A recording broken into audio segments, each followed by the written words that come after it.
रखे। इन सबसे आकाश अच्छा है, बेचारा कहीं से लाता है, कमा के लाता है, लेकिन यहाँ पर लाकर भेंट करता है। भूप सहस दस एक ही बारा। देखिए वहां धनुष की 4 विशेषता हैं भाई लोगों। एक व्यक्ति ने प्रतिज्ञा की, चारों भगवान शंकर के शिष्य हैं। किसके शिष्य हैं? भोले बाबा के चारों शिष्य हैं। एक ने ये प्रतिज्ञा की कि जो इस धनुष को तोड़ेगा वो मेरी बेटी से नाता तोड़ेगा। एक तोड़ने को आया है कि मैं इसको तोड़ूंगा। कौन? रावण। उसी समय दूसरा भी आया। कौन? रावण आया है रावण के साथ में। भूप सहस सहस्रबाहु भी आया, बोले मैं वो भी शंकर का शिष्य था। तो कहते हैं कि हम तोड़ेंगे, एक कहता है कि जो तोड़ेगा बेटी से नाता जोड़ेगा, और चौथा शिष्य क्या कहता है कि जिसने भी मेरे गुरु का धनुष तोड़ा है मैं उसे नहीं छोड़ूंगा। जिसने भी मेरे गुरु का धनुष तोड़ा है मैं उसे नहीं छोड़ूंगा। आज कोई जाता है लेकिन धनुष को नहीं उठा पाया।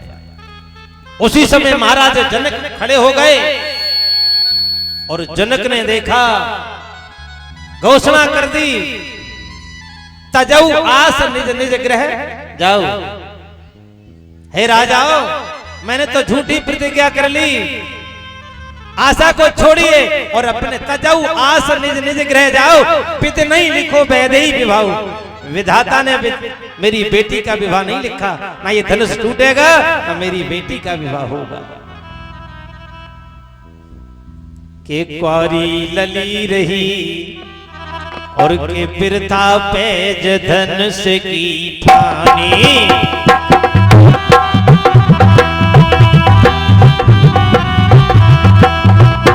के क्वारी सुता रही है बिरथा पेज धनुष की ठानी।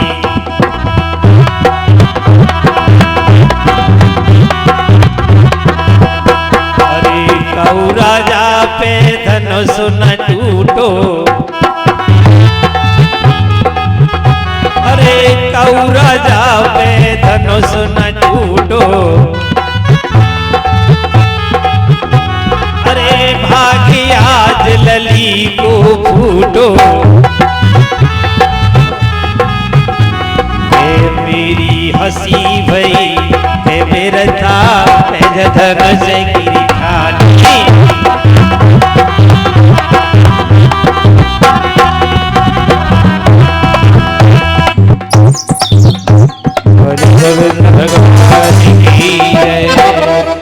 हेलो, ये अशोक का लड़का भानपुर वाला। इन सबसे आकाश अच्छा है, बेचारा कहीं से लाता है, कमा के लाता है, लेकिन यहाँ पर लाकर भेंट करता है। भूप सहस दस एक ही बारा। देखिए वहां धनुष की 4 विशेषता हैं भाई लोगों।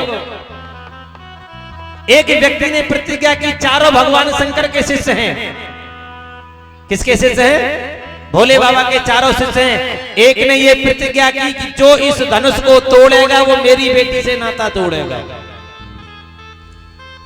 एक तोड़ने को आया है कि मैं इसको तोड़ूंगा। कौन? रावण। उसी समय दूसरा भी आया।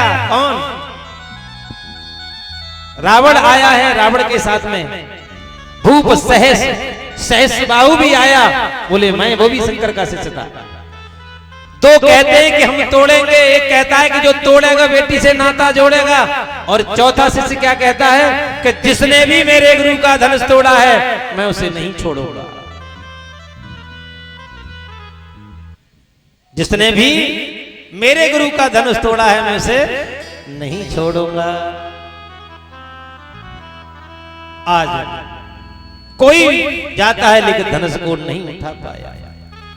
उसी समय महाराज जनक खड़े हो गए और जनक ने देखा, घोषणा कर दी, तजऊ आस निज निज गृह जाओ। हे राजाओ, मैंने तो झूठी प्रतिज्ञा कर ली, आशा को छोड़िए और अपने तजाऊ आस निज निज ग्रह जाओ। पित नहीं लिखो वैदेही विवाह, विधाता ने मेरी बेटी का विवाह नहीं लिखा, ना ये धनुष टूटेगा ना मेरी बेटी का विवाह होगा। के क्वारी लली रही और के बिरथा पेज धनुष की ठानी।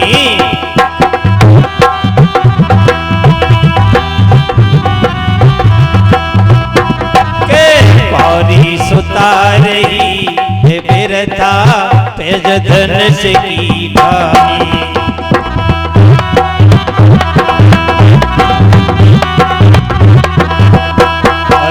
कऊ राजा पे धनुष न टूटो,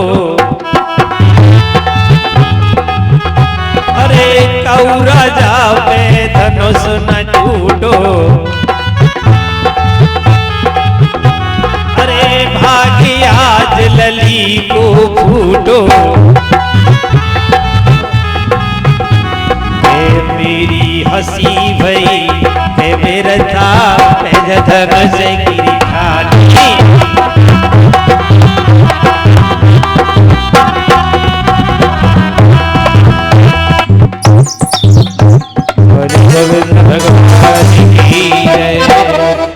हेलो, ये अशोक का लड़का भानपुर वाला।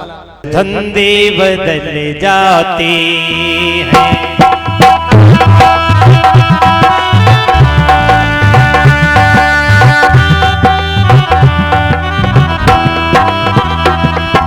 धन तो वही रहता पर धंधे बदल जाते हैं। पर धन तो वही रहता पर धंधे बदले जाते हैं। और नेता वही रहता पर झंडे बदल जाते हैं। वही रहता पर धंधे बदल जाते हैं।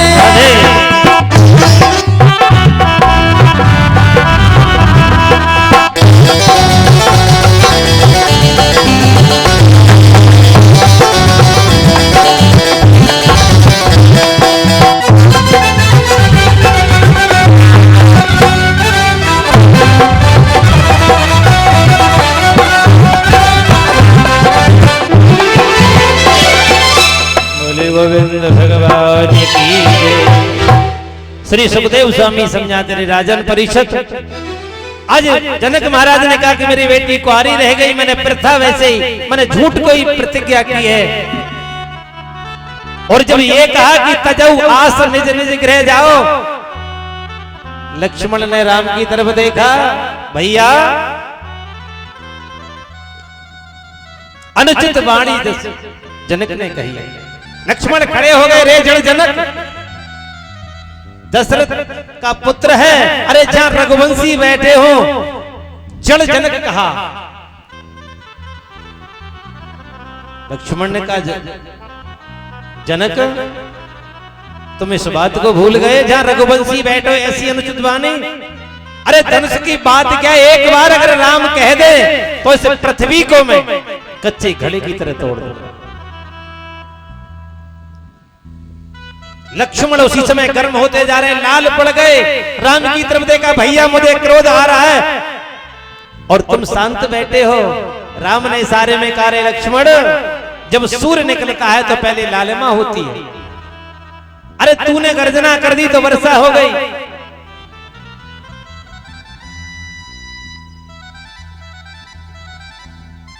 और ये 50 रुपए की पवित्र भेंट यश जी की तरफ से है। राधा रानी कृपा दृष्टि बनाए रखे। बोले गोविंद भगवान की। उसी समय राम ने इशारा किया, लक्ष्मण बैठ गए और राम खड़े हुए। और जैसे ही राम खड़े हुए हैं, राम ने धनुष को उठाया, लेत उठावत खेचत गाड़े। क्या लिया? अपने गुरु का नाम लिया। लेत उठावत खेचत गाड़े, लखे सब लख सवरें लेकिन देखा किसी ने नहीं। और राम ने जैसे धनुष को उठाया और उठाने के बाद में मध्य से दोनों छोरों को मिलाया और धनुष बीच से टूट गया। और जैसे ही टूटा सब कहने लगी सीता प्रतिज्ञा पूरी हो गई, ऐसा काम करो तुम इनकी जयमाला डाल दो। अब सीता छोटी है, राम बड़े हैं। सीता विचार करते, लेकिन एक बात और बता दूं भाई लोगों, ये जो जयमाला का सिस्टम है शास्त्र में 3 बार जगह हुआ है। कितनी जगह? 3 जगह, लेकिन तीनों के जीवन में सुख नहीं आया। विश्व मौनी का स्वयंवर हुआ, शील निधि राजा के यहां पर नारद जी दूल्हा बनकर गए। भगवान को नर से नारायण से नर बनना पड़ा, श्राप लग गया, स्वयंवर हुआ था। और आज भी देखना सीता का स्वयंवर हुआ, लेकिन सीता के जीवन में कभी सुख नहीं आया। विश्वामित्र वशिष्ठ से ज्ञानी और शोध की लगन धरी। विश्वामित्र और वशिष्ठ जैसे जो ज्ञानी थे उन्होंने लगन को लिखा, लेकिन एक दिन भी सीता के जीवन में सुख में नहीं बीता। आप कहते हैं महाराज जी तुम कथा कह रहे हो, ऐसा गड़बड़ बीच में कैसे हो जाता? तो ये मैं तुम्हारे दिमाग से बता देता हूं कि सीता का विवाह कोई ऐरा गहरा नथु खैरा ने नहीं छांटा था। लक्ष्मण स्वयं शेष के अवतारी हैं, राम स्वयं ब्रह्म हैं, सीता स्वयं जगजननी है। और विश्वामित्र और वशिष्ठ कोई मामूली संत नहीं, वशिष्ठ को प्राण से पैदा किया था ब्रह्मा ने। उस व्यक्ति ने सीता की लगन लिखी, लेकिन फिर भी सीता के जीवन में एक दिन भी सुख का नहीं आया। क्यों? क्योंकि 3 जगह शास्त्र में स्वयंवर हुआ है। शील नदी के यहाँ पर नारद का विवाह हो रहा था, उस समय हुआ था। भगवान नारायण को नर बनना पड़ा। यहाँ पर राम का स्वयंवर हुआ है और एक स्वयंवर द्रौपदी का हुआ था। क्या द्रौपदी के जीवन में कभी सुख आया? बताओ जरा माताओ। टीवी सबने देखी होगी, क्या सीता के जीवन एक भी दिन सुख में बीता? लेकिन ये जो प्रथा है ना जयमाला वाली, मैं बुराई तो नहीं करता, बुराई इसलिए नहीं करता क्योंकि आजकल 99% लोग ऐसा करते हैं। लेकिन एक बात और बता देता हूं अभी मैं आपके लिए, बहुत बड़ी अच्छी बात है। अभी मेरा छोटा भाई है, मैंने उसके अपने उस बेटे का विवाह किया इसी लॉकडाउन में, लेकिन मैंने जयमाला का कार्यक्रम नहीं कराया। मेरा छोटा भाई है, थोड़ी इसकी पत्नी स्वस्थ रहती है, उसने कहा भैया मेरे बेटे का तुम विवाह कर दो, तुम तो जब चाहोगे जब कर लो, परेशानी उसके घर में। तो मैंने उसके बेटे का विवाह किया है, लेकिन मैंने जयमाला का कार्यक्रम पहले कह दिया था, सुनो भाई विवाह होगा, सारी विवाह की पद्धति होंगी, लेकिन जयमाला नहीं होगी। तो लड़की वाला थोड़ा भाई था, सतवीर जैसा जवान, जैसा दुष्यंत बैठा है ना, थोड़ा सा गुस्सा लगा, बोले अरे कहाँ महाराज तुम पुराने ख्यालों में खो रहे हो, आजकल तो क्या क्या हो रहा है। तो मैंने कहा अगर तुम्हें शादी करनी है तो मेरी शर्त पर हो।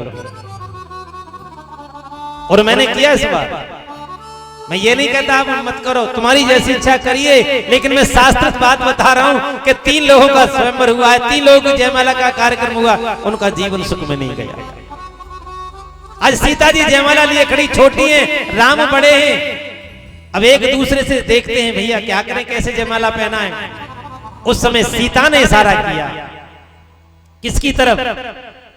लक्ष्मण की तरफ, क्योंकि लक्ष्मण कौन है? देवर।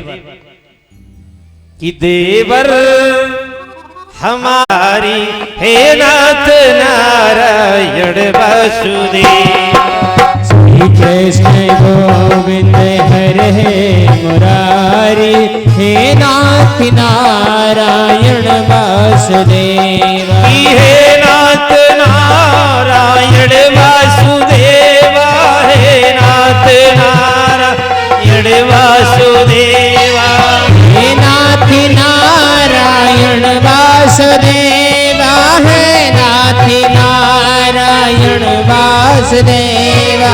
श्री कृष्ण गोविंद हरे मुरारी, हे नाथ नारायण वासुदेवा। श्री कृष्ण गोविंद हरे मुरारी, हे नाथ नारायण वासुदेवा। राधे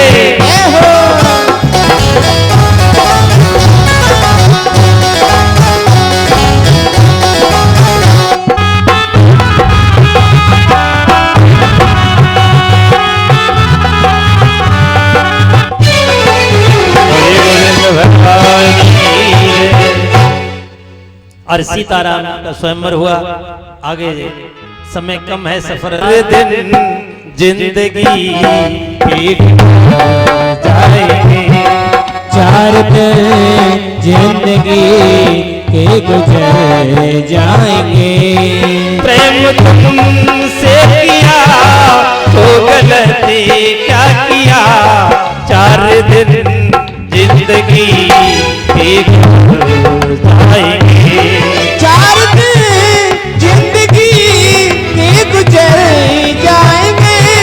क्या पता थी कि ये वक्त भी आएगा, क्या पता हम ये वक्त भी आएगा।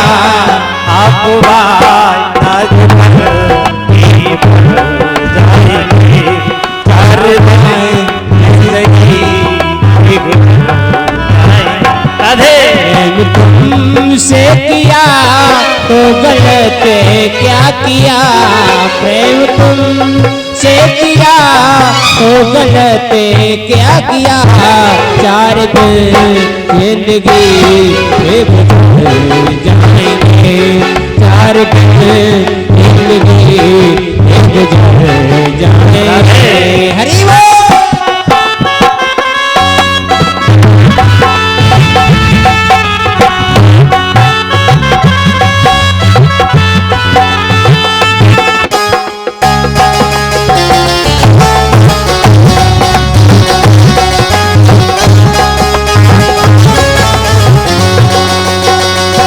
गोविंद भगवान की। तो कन्हैया से प्रेम कर लो, 4 दिन जिंदगी की, उसकी सेवा करने में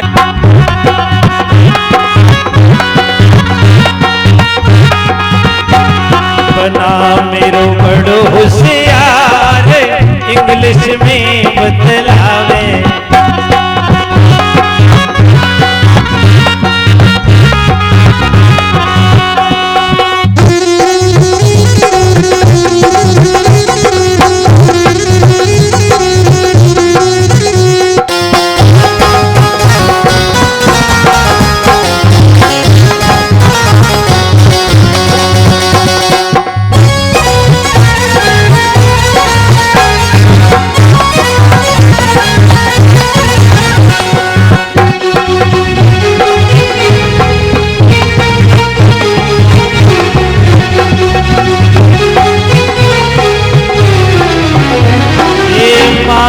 मदर पिता को फादर, ये माँ को मदर पिता को फादर, माँ को मदर पिता को फादर। बना मेरो बड़ो होशियार, बहन को सिस्टर बतावे। बना मेरो बड़ो होशियार, बहन को सिस्टर बतावे।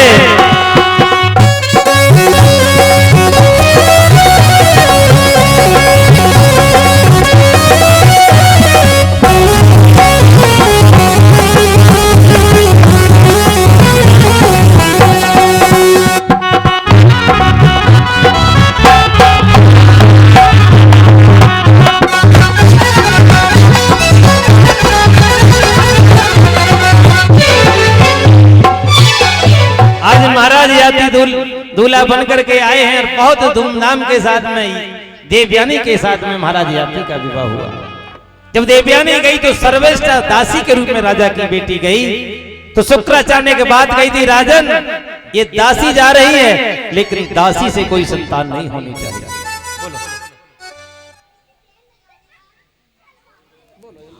हेलो। और देवयानी गई पिता पास, बोले ये देवयानी पिता के पास गई, बोले पिताजी उसने तुम्हारे वादे को तोड़ दिया। क्या हुआ? बोले दासी के घर 3 और मेरे घर 2। शुक्राचार्य ने श्राप दे दिया है, मद के मत वाले राजन, तूने मेरे वादे को तोड़ा है, मेरा श्राप है तुम पर तत्क्षण बुढ़ापा आ जाए। जब बुढ़ापे की बारी आई, शुक्राचार्य के श्राप से यात्री बूढ़े हो गए। यात्री ने शुक्राचार्य से कहा, राजन मेरे ऊपर तो बुढ़ापा आ गया, लेकिन बेटी तुम्हारी भी विधवा जैसा जीवन काटेगी। शुक्र जाने का अगर कोई बेटा तुम्हें अपनी अवस्था दे दे तो तुम तरुण हो जाओगे, वो बुढ़ा हो जाए। शुक्राचार्य के श्राप को कोई नहीं काट पाया। आज महाराज याति अपने बेटे यदु के पास गए, बोले बेटा तू अपनी अवस्था मुझे दे दे। यादव कितने धर्मशील होते हैं देख लेना यहीं से। यदु ने विचार किया, बोले महाराज आप मेरी अवस्था पाकर के मेरी माताओं के साथ रंगरेलियां मनाओ, मुझे पाप लगेगा। कितना विचार किया, महाराज मैं अपनी अवस्था तुम्हें नहीं दे सकता। तुर्बशु ने मना कर दिया, लेकिन सबसे बेटा जो दासी का था उसका पुरु के पास गया। पुरु ने कहा रे पिताजी कि मेरी सुन लो ये देह ही और वो आपकी प्रेम निशानी है और वो आपसे मिला लड़कपन है और आपसे मिली जवानी है। अरे पिताजी ये सब मेरा है, कुछ नहीं ये सब तुम्हारा है। कि सुत की उम्र पाए महिपाला और कीने भोग विलास बहु काला। बहुत समय तक पुत्र की अवस्था पाकर के महाराज याति ने भोग विलास किया। एक दिन याति को बड़ी गिलानी हुई, अरे तू जवान है लेकिन तेरा बेटा बूढ़ा। पुनः पुत्र की अवस्था को वापस करके महाराज याति वन को भजन करने चले गए। आगे जाकर के सुखदेव स्वामी समझाते रहे राजन परीक्षित। महाराज उग्रसेन का एक बेटा हुआ कंस, और कंस के बाद में जब इस कंस का जन्म हुआ उग्रसेन के यहाँ पर, तो मथुरा में बड़ा हाहाकार मचता था।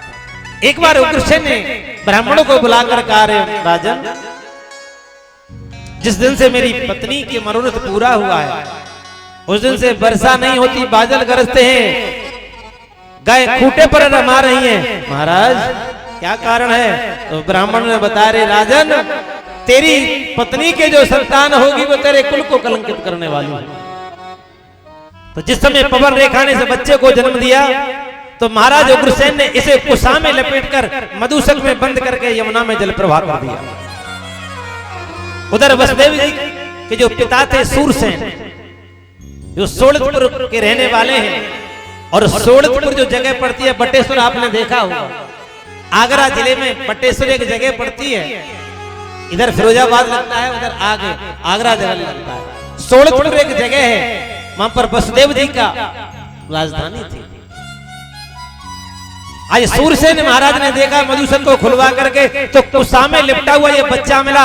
उसी समय इस बेटे का नाम कंस रखा।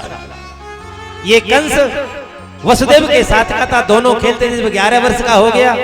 एक दिन नारद ने आकर के देखा, नारद ने कहा, रे कंस इधर आ, तू लाला सूरसेन का बेटा नहीं है। बोले और? बोले तू तो उग्रसेन का बेटा है। तुझे जन्म लेते ही ब्राह्मणों ने यमुना में जल प्रवाह करा दिया। इसने कहा इन ब्राह्मणों से मैं बदला लूंगा, इन्होंने मेरे घर से जुदा किया है, मेरे माँ बाप से जुदा किया है, इन ब्राह्मणों को नहीं छोड़ूंगा।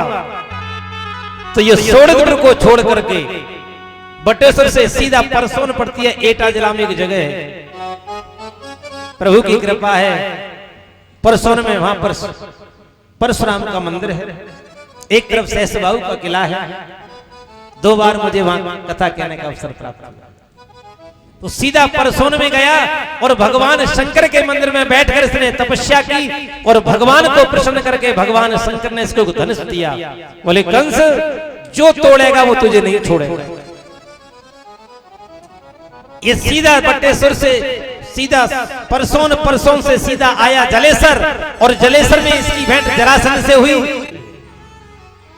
जा एक बार जाकर तू उनसे आशीर्वाद। जब वो बेटी उस कमरे में जाती है और पिता की टंगी हुई तस्वीर जिस शीशे में मड़ी होती है वो शीशा चटक जाता है, आशीर्वाद देता है, बेटी जा ये मेरी दुआ है, सदा सुखी रहे। कि तेरे हाथ पीले करके और मैं गंगा नहा लिया और मेरी बेटी बहुत रोया जब तुझको विदा किया।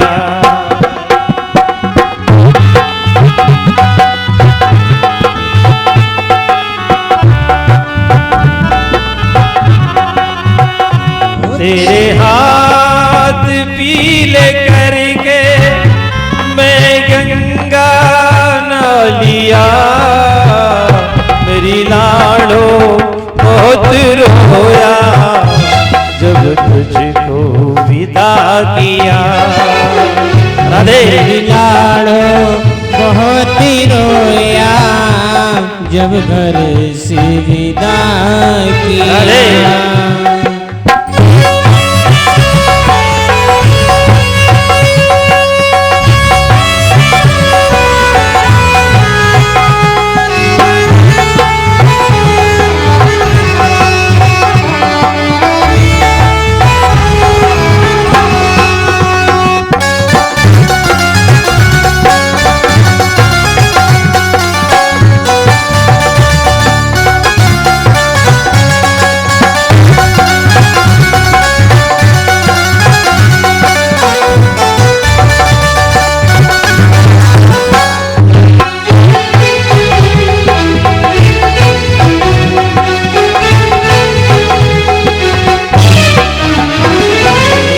उंगली पकड़ चली बाबुल की फिर सपनों में खेली। उंगली पकड़ चली बाबुल की फिर सपनों में खेली। उंगली पकड़ चली बाबुल की फिर सपनों में खेली। पलने में पलकों में पड़े पलने में पड़ के झूली। राधे राधे।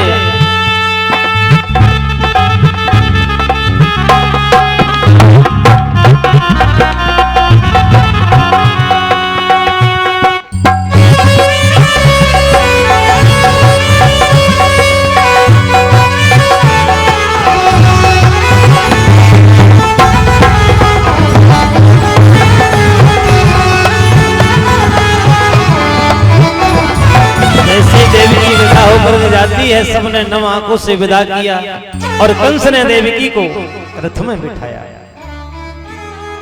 रथ को स्वयं चला करके ले जा रहा है और जैसे ही नगर से दूर गया, वन में पहुंचा, आकाशवाणी हुई, अरे भोजराज कंस इस बहन देवकी को बड़े लाड और प्यार के साथ लेकर के जा रहा है।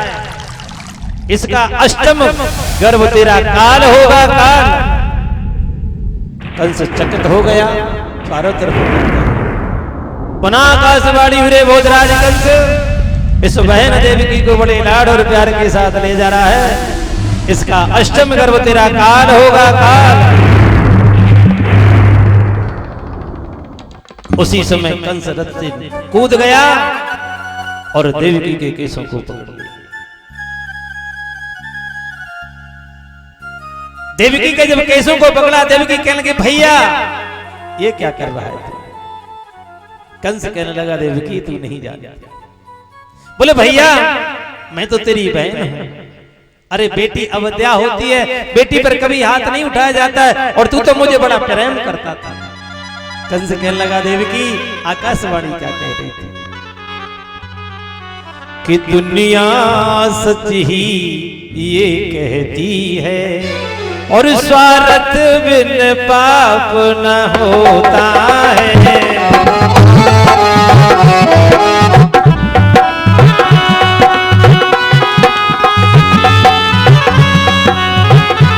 दुनिया सच ही ये कहती है, स्वार्थ बिन पाप न होता है। जब प्राणों पर आ जाती है, बेटे का बाप न होता है।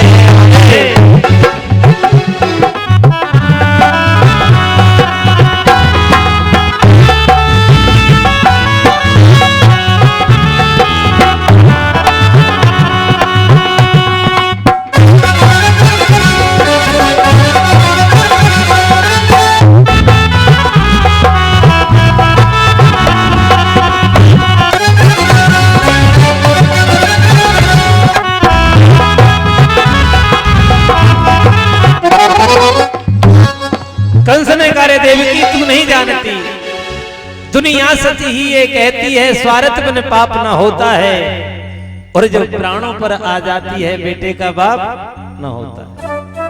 अब आप कहोगे महाराज ये तो गलत बात है, तो उदाहरण तुमने कोरोना में देखा होगा, बाप ने बेटे को नहीं देखा, पत्नी ने पति को नहीं देखा, क्यों मदन सैनी जी? सब अपने अपने को दूर चले गए। देवकी ने जब कहा भैया तू मुझे क्यों मार रहा है, कंस कहने लगा तू नहीं जानती देवकी। देवकी ने कहा भैया बहन अवध्या होती है, बहन को कभी नहीं मारा जाता, बेटी पर कभी हाथ नहीं उठाया जाता है। कंस कहने लगा देवकी मैं तुझे नहीं छोड़ूंगा। कि बिरन तो कावन आई मेरे बदन पे डालो हाथ,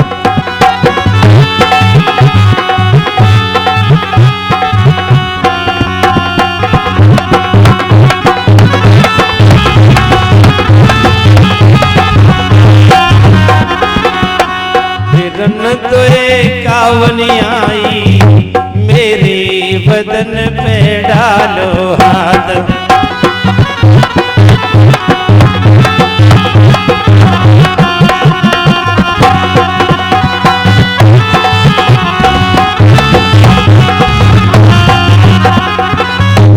प्रेम मेरो तो से हो भारी, तो से हो भारी, प्रेम मेरो तो से हो भारी, प्रेम तो से हो मेरो भारी। करे मत बहना की ख्वारी, करे मत बहना की ख्वारी। लाज सब कुल की जाए रही मेरे बदन पे डालो हाथ।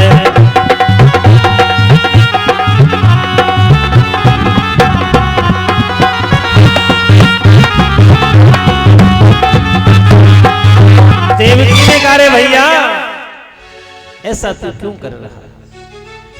उसी समय वसुदेव जी भी खड़े हो गए उतर के, कंस ये देवकी तुम्हारी बहन थी लेकिन अब ये मेरी पत्नी है। कंस कहने लगा वसुदेव तुम मेरे मित्र थे, आज तुम मेरे रिश्तेदार भी हो, लेकिन मैं भूल जाऊंगा थोड़ी देर के लिए तुम मेरे मित्र थे, आगे से हट जाओ। कि फिर बोला तुम तो हिमाती हो और तुम भी यमपुर को जाओ।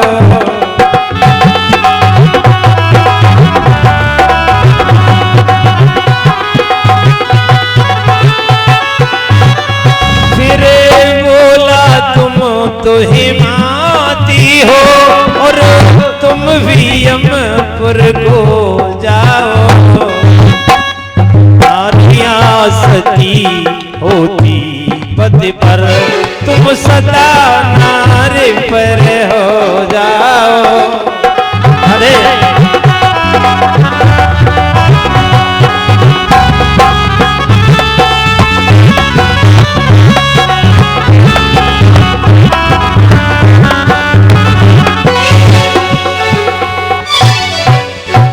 कंस ने वसुदेव से कहा फिर बोला तुम तो हिमाती है, बोले वसुदेव तुम इसकी शिकायत ले रहे हो? अरे शास्त्र बड़े बड़े हैं कि कई पत्नियां पति के साथ सती हो गई, लेकिन पहला उदाहरण होगा। फिर बोला तुम तो हिमाती हो और तुम भी यमपुर को जाओ। नारियां सती होती पति पर, तुम सता नार पर हो जाओ, तुम्हारा इतिहास में नाम हो जाएगा कि तुम पत्नी के लिए सती हो। नवन नीच की मां दुखदाई। अगर नीच व्यक्ति के साथ आपने मित्रता कर ली, दोस्ती कर ली या उससे ज्यादा सम्मान दे दिया, वो तुम्हें दुखदाई हो जाए। आज वसुदेव जी कह रहे थे कंस, तो कहने लगा तुम मारने को तैयार हो गया। वसुदेव की कहने लगी भैया ऐसा मत। तब वसुदेव ने एक बात कहा, कंस तुझे मृत्यु का वह इसके जो गर्भ होगा वो मेरा काल होगा। एक युक्ति है, एक विचार है, समझ ले। बोले क्या? बोले मैं तुम बता रहा हूं। बोले क्या? कि तेगा भोंको मेरी गर्दन में। बोले वसुदेव ने कहा कंस ऐसा काम कर, तलवार को निकाल और तलवार को तू मेरी गर्दन को अलग कर दे। कि तेगा भोंको मेरी गर्दन में और तेरा घाव भर जाएगा।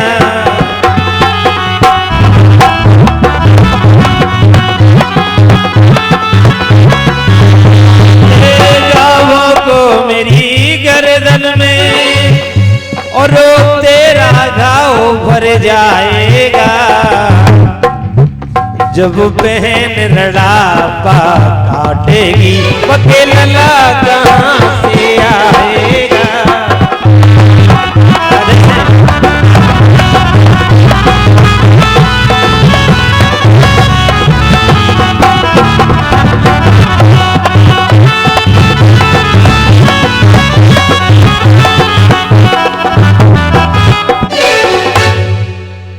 वसुदेव ने कहा रे कंस मैं युक्ति तुझे बता रहा हूं, तेगा भोंको मेरी गर्दन में, मेरी गर्दन को लग कर दो, तेरा घाव भर जाएगा। जब बहन रड़ापा काटेगी बाकी लला कहां से। अरे देवकी विधवा हो जाएगी, संतान होगी नहीं, तू बच जाएगा। लेकिन देवकी ने कहा रे भैया ऐसा मत कर। दुनिया ये कहेगी कि भाई के लिए कि खातिर अपने पति को खा गई, जमाना बोलने नहीं देगा। भैया मेरे हाथों की मेहंदी नहीं छुटी, मैंने ससुराल नहीं देखी। ऐसा काम कर भैया, तू अपने घर हमें रख ले।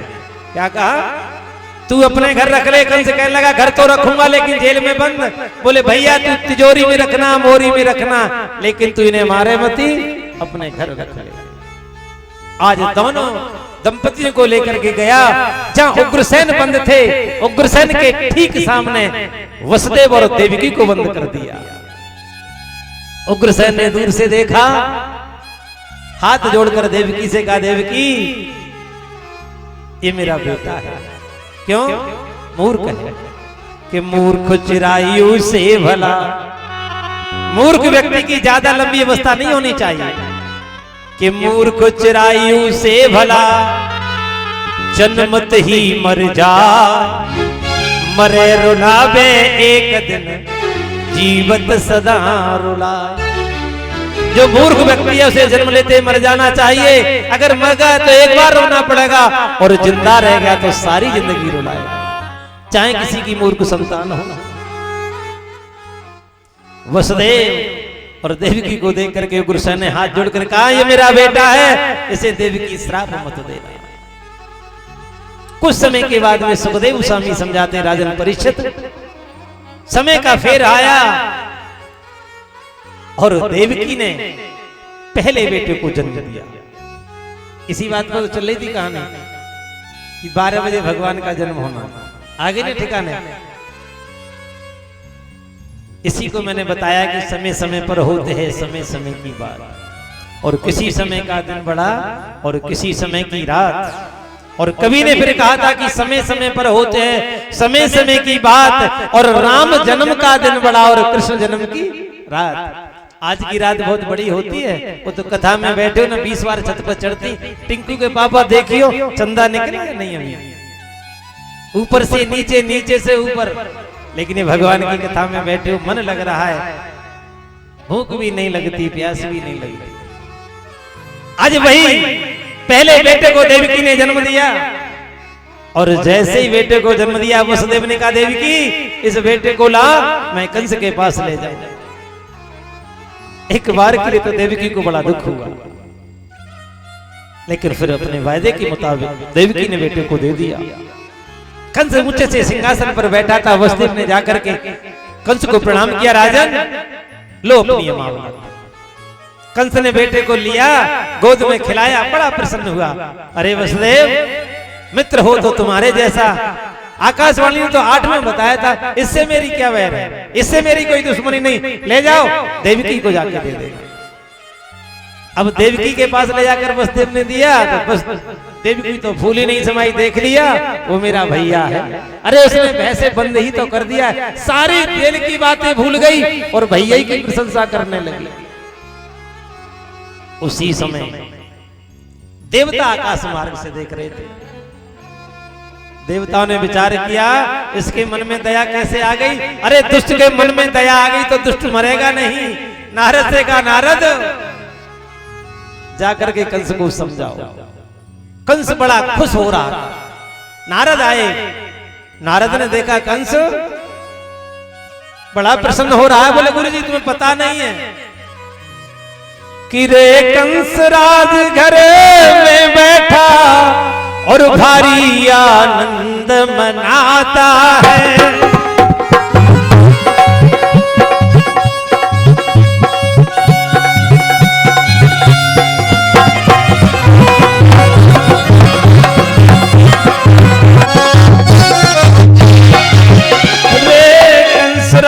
घरे में बैठा भारी आनंद मनाता है। गोकुल गोरी दैया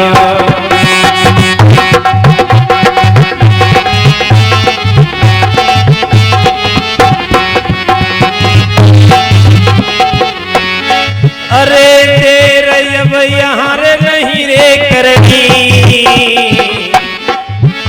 और जो सुन पावे गो कंस लड़ाई मुई अवई पर रे लड़नी।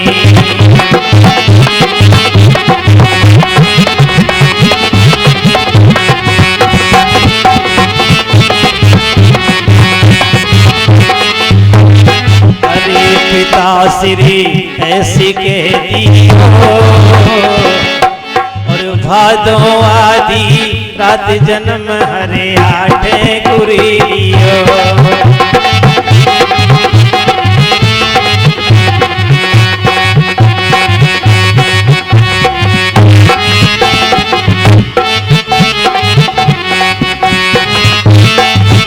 अरे आठे कोलियो जन्म हरे आठे कोलियो के अब तो कोई बात नहीं रात जन्म हरे आठ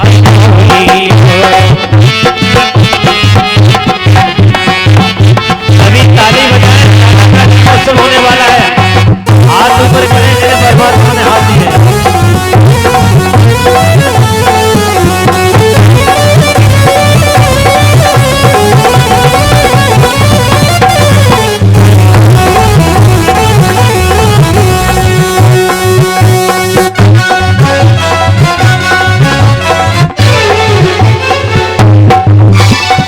पिता को समझाया, बोले पिताजी मुझे तुम गोकुल में भेज देना।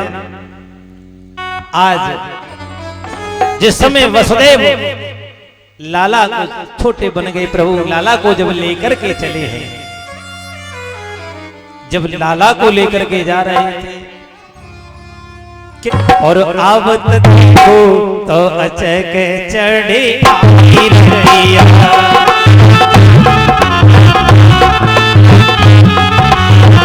लाला रुको लाला, तुम्हें परमात्मा ने हाथ दिए हैं। जब तुम्हारे घर लाला होता है ना तो ऐसे ही होता है क्या? ऐसी बुझी हुई सूरत लिए सब बैठे, सब लोग हाथ ऊपर करें एक बार के लिए। ऐसा नहीं है, ये तुम्हारी जो कथा है यूट्यूब चैनल पर, ये चैनल वाले आए बेचारे डालेंगे, बड़े परम सौभाग्य की बात है। ये मेरे शिष्य भी हैं बेचारे और बड़े भावुक हैं। मैंने इनको 7-6 बजे के फोन किया, कह रहे गुरुजी अभी फरुखाबाद से आया हूं, आप कहो तो मैं आ जाऊंगा। ये रात्रि में चल करके आए हैं। सभी हाथ ऊपर करें, गोविंद के में कीर्तन में ताली बजाएंगे। अरे चढ़ियाई रतिया, अरे चढ़ियाई रतिया के आवत के आवत के आवत देखो तो चढ़ियाई रतिया।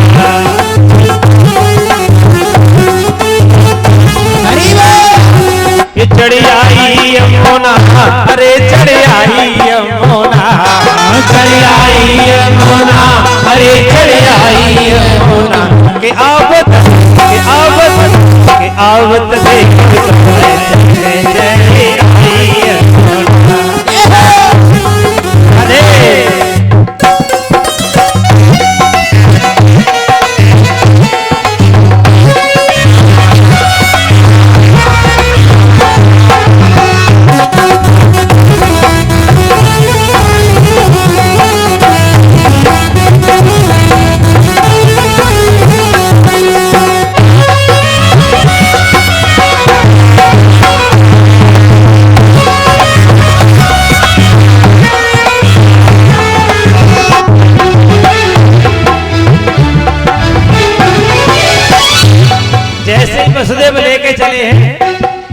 आगे जैसे यमुना में प्रवेश करते तो आगे से तो यमुना चढ़ती है, क्योंकि यमुना जानती है कि भगवान कृष्ण मेरे पति हैं। यमुना का और भगवान का पति पत्नी का संबंध है। यमुना सोचती है आज मुझे पति का दर्शन होगा, लेकिन वसुदेव विचार करते हैं कि आगे के पाछे संग अगारी यमुना, पाछे संग अगारी जैसे यमुना में प्रवेश किया पीछे सिंह दिखाई दे गए, आगे यमुना चढ़ने लगी। के पाछे सिंह अगारी यमुना, पाछे सिंह अगारी यमुना, प्राण बचे लाला की यमुना, प्राण बचे लाला के अब अरे छुई के चरण चली गई यमुना, हंस गौर सिया के आवत देखो तो अजय के खड़े यमुना।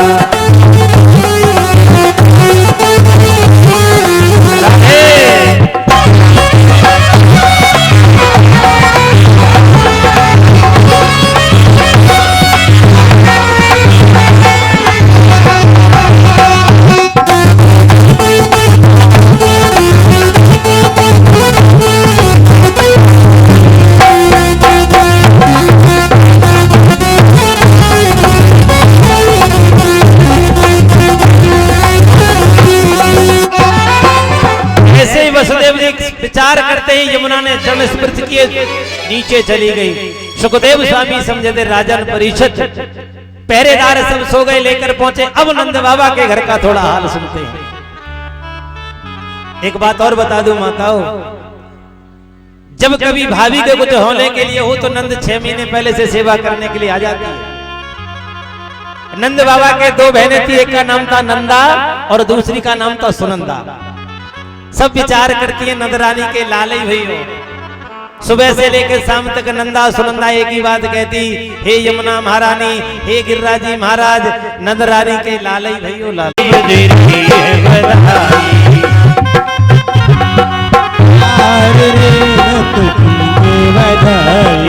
मैंने सुन पाई है तू कहां से आई है, बूढ़ी यशोदा के जन्म कन्हाई है, नंद बाबा की बार रे बजती है बधाई, नंद बाबा के बार रे बजती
है बधाई।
यशोदा जगे हनुमत कन्हाई है नंद बाबा की बार रे बजरई।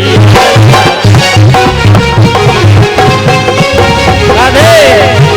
अरे सबको बैठा दो सबको पहले बैठाओ। बोले गोविंद भगवान की। कमेटी जो भी लोग हैं गांव के भक्त करें। देखो माता एक निवेदन है मेरा आपसे, भले ही आप पर पैसा है नहीं है लेकिन लाला के चरण छूने आशीर्वाद लेने सभी आना जिसकी जैसी श्रद्धा हो उसी में आराम से तिलक करते रहिए डालते रहिए। जो जैसा भगवान के नाम में देता है दान करता है वैसा उसको मिलता है। ठीक है लाला का चरण स्पर्श करिए सभी, तिलक एक बार कर दो, केवल पैरों में मत लगाते रहना। ठीक है बस एक दो बार कर दो तिलक, ज्यादा नहीं। और माता आ जाए, माताओं को हाँ इसको हटा दो, माताओं को आ जाए, सब आए अपना। जो भी माता लाला की भेंट करना चाहती आ जाए। जिन वृंदावन के ओ बांके बिहारी, हमसे परिदा करो ना मुरारी।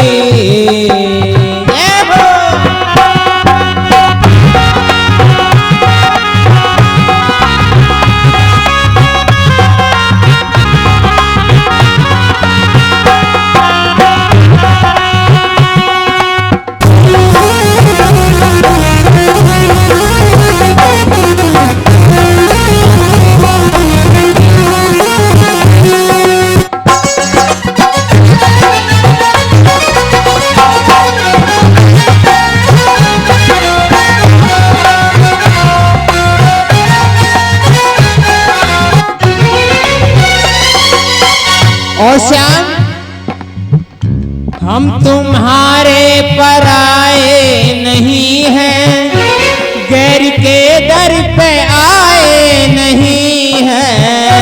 हम तुम्हारे पराए नहीं हैं, गैर के दर पे आए नहीं हैं। हम तुम्हारे पराए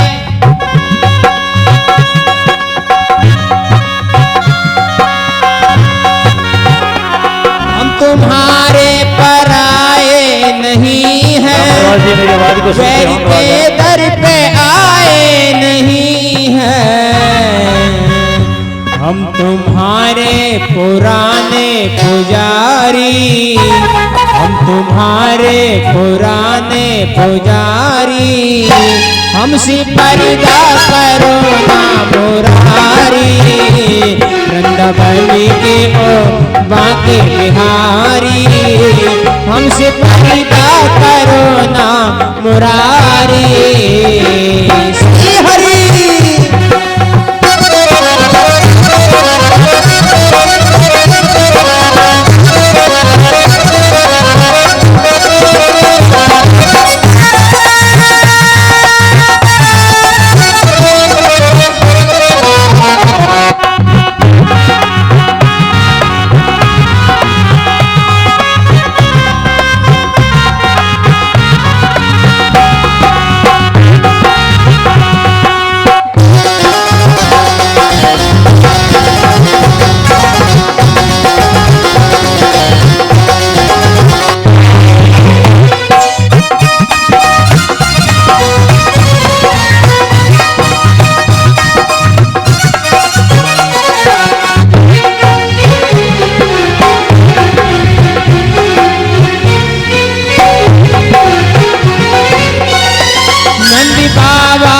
राजी दुलारे, माँ यशोदा की आँखों के तारे।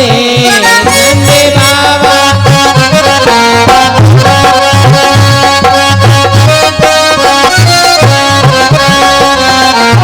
नंद बाबा की राजी दुलारे, माँ यशोदा की आँखों के तारे।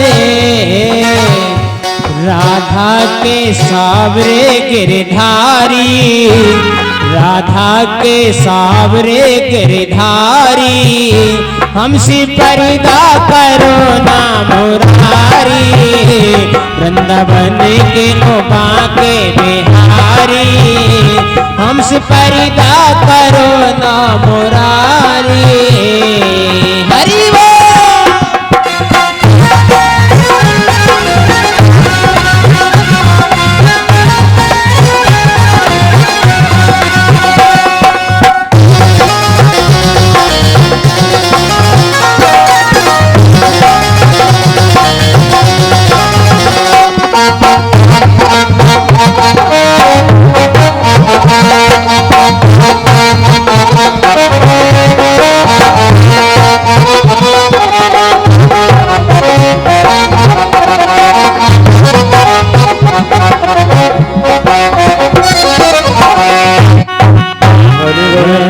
की जय। बोले वृंदावन